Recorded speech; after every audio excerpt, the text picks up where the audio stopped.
Chapter 4, Gustav's Kingdom. President Gustav exited the boat onto the dock at the island. Alexis was behind him, her arms in the hands of the guards. She started to cry and looked at her engagement ring. "Welcome to my kingdom," Gustav shouted. Alexis looked over the dock's gates. She saw huge castles towering next to each other. They were all black with huge turrets climbing into the sky. "Your kingdom? This is your kingdom?" Alexis cried. "Yes, I needed to make sure that you could not escape. Follow me to your new home, the dungeon. Ha ha!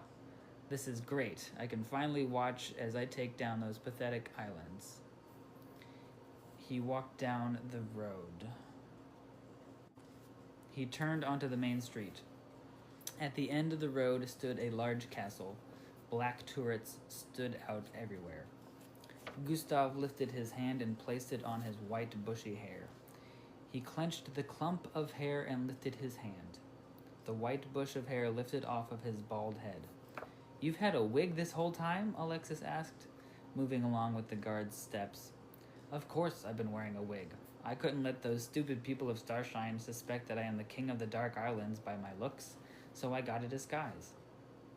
He took his monocle from his eye and threw it onto the ground. The people walking on the streets stopped. They turned to him and bowed before him. He stopped and turned toward them. "Thank you, my people. I have returned to my beloved islands. In only a few days we will destroy the pathetic scum of Starshine Islands," he announced. Everyone stood up and cheered. One of them shouted, "Long live the king!" and everyone applauded. Gustav continued on the road to the castle. Alexis stopped. "You monster!" she shouted. "How could you do this? We are not scum. We are a united island country. How can you stand to destroy something so precious?" Gustav stopped. He turned around and walked up to Alexis. "I have been destroying so many precious united island countries for 50 years. My parents died when I was 5. It crushed me. I could not live without them. So I decided if I couldn't be happy, then nobody should. And so I destroyed islands and made them my own. I built castles and brainwashed people to follow me. Now everyone in the world fears me, and I am the most powerful ruler in the world." He smacked her on the side of the face, and she let out a loud cry. "Now shut up and follow my guard's orders." Alexis lifted her face. Her eyes were filled with tears, and the left side of her face was completely red. Gustav turned around and continued to the castle. Alexis ran to the entrance of the port. He went up to the ticket stand. "Is the captain of my yacht present today?" he asked the ticket person. "Name, please," the person asked. "Are you serious?" Austin asked. The person at the ticket counter looked up. "Oh, sorry, Mr. Oxley. I didn't recognize you," he said. "Yes, your captain is here today." "Thanks." Austin ran through the gate and jumped onto the dock. He ran to his yacht and shouted to his captain, "Jerry, get ready to depart." He jumped onto the main deck. He ran to the helm.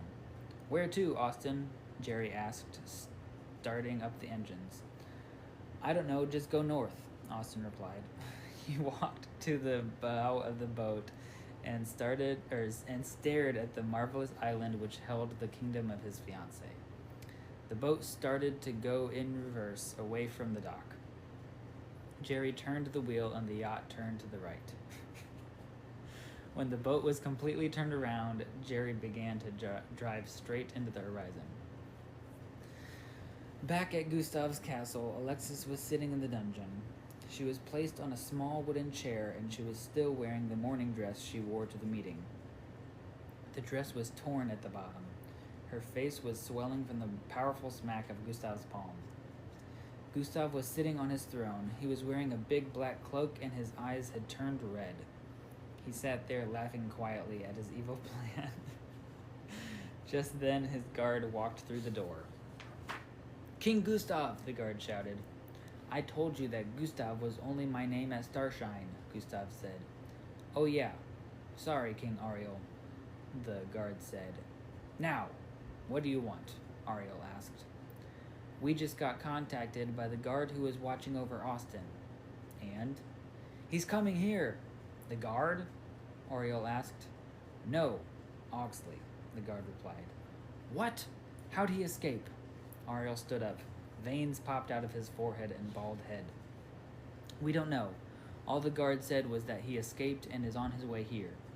Do you want to set up an assassination? No, that's fine. We'll just give him what he wants. Ariel sat back down and his veins disappeared. What will we give him? Alexis, Ariel said. You mean let her go? The guard shouted. No, we'll let him talk to her. She will let him know that everything is fine. What if she spills out the truth? She won't. I'll make sure she won't. Go down to the dungeon and get her. Bring her up here to me. Yes, sir, the guard said. He bowed before King Ariel and then walked out the door. He walked down the brick staircase to the dungeon. Alexis sat there on her wooden chair. The guard walked up to her. Come with me. No, Alexis said. I said, come with me, the guard shouted. He grabbed Alexis's arm and lifted her off the chair to her feet. He dragged her behind him to the staircase. They walked up the stairs to the throne room. The guard shoved Alexis onto the floor before Ariel. Bow before your king, the guard said. Never, Alexis said with a weak voice. I said, bow before your king, the guard shouted. He took a wooden pole and whacked her in the back. She sat up and bowed toward Ariel. She let out a shout of pain. Now leave, Harold, Ariel said to the guard. Alexis, we just received word that your lover, Austin, is coming out here to see you. Austin? No, you're going to kill him, aren't you? Alexis cried. No, we will not kill him, but we will let him talk to you. You will tell him nothing that I have told you over the past few hours. If you do, I will kill him, and I will know. I will be listening in on your conversation, so anything you say, I will hear. We have to clean you up so it seems like everything is fine, Ariel said. Don't you see? Everything is not fine, Alexis cried. But you have to pretend. You have to make it seem that nothing bad is going to happen.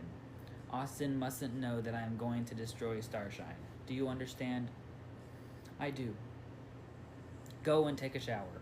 We will have a new dress ready for you, Ariel said to her. And remember, I am listening to your conversation. Alexis walked out of the throne room and was met by a guard who led her to the shower room. That's it, Austin shouted to Jerry.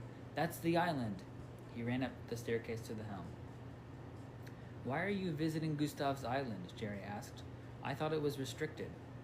They have Alexis there for protection. I'm going to see if everything is all right. Oh, all right. Go sit down and prepare to dock.